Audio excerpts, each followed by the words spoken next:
There's this crazy story at the beginning of the Bible. We have Adam and Eve, and they're in the Garden of Eden. And everything in this garden is great. It's exactly as it should be, except there's this one tree that they're told by God not to eat from because it's dangerous and it will kill them. So that's it. Avoid this fruit tree and we're fine. Right, it seems pretty simple. But in this garden, there's a snake, and it starts telling a different story. It says that if you eat of this tree, it's not going to kill you.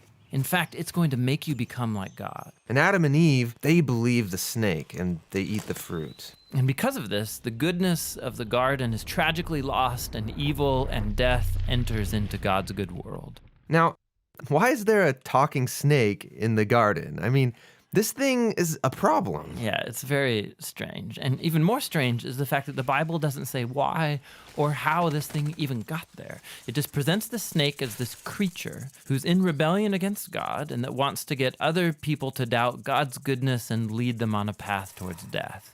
And so whatever this snake is, it's the source of evil that pervades our world and our lives, even still today. But there is some hope, because right here in the story, God makes this really interesting promise to Adam and Eve. That someone is going to come in the future, a son of Eve. And this guy's going to come and he's going to crush the serpent's head and destroy evil at its source. However, during this battle, the serpent is going to bite this guy's heel. So it's like a mutual destruction. Yeah, it's this very strange but beautiful promise. And it's just left hanging there until the next key moment in the story, when God singles out this guy named Abraham and says that through his family, goodness and blessing is going to be restored back to all of the nations of the world.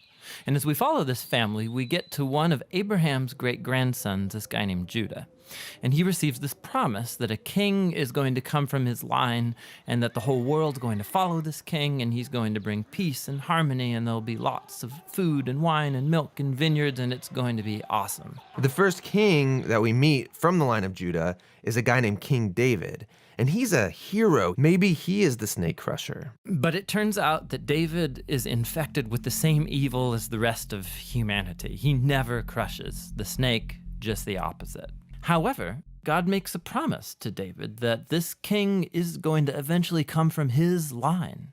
But as you go on in the story, one by one, each generation of his sons, they're just total chumps. They give into the snake, they choose evil, they go after money and sex and power and following other gods. Things get so bad that they run the nation of Israel right into the ground, and the big bad empire of Babylon just takes them out.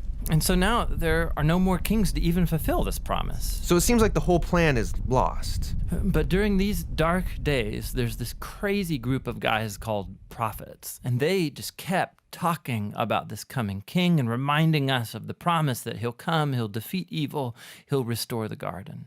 Now, one specific prophet, Isaiah, he tells us more about why this king is bitten. Isaiah says that the promised king receives this wound because of humanity's evil, and that it kills him. But then all of a sudden he comes back, and Isaiah says it's because he suffered this wound that he can now become a source of healing to other people.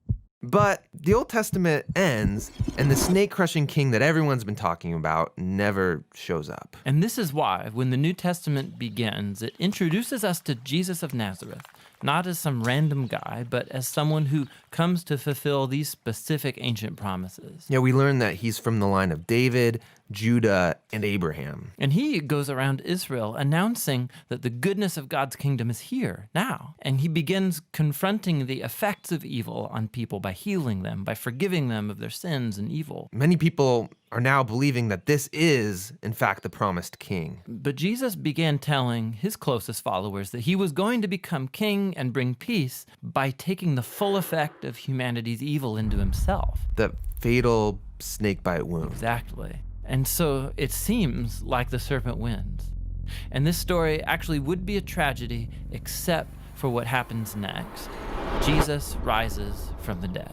And now Jesus has the power over evil and death for himself. And so the rest of the New Testament is then making this claim that Jesus' power over evil and death has now become available to us to begin confronting the effects of evil in our lives. But even still, death and evil are a real problem in our world all around us. And so the story of the Bible ends by describing this future day when Jesus comes back and he finishes the job. He destroys the snake once and for all, and he restores the goodness of the garden here on earth.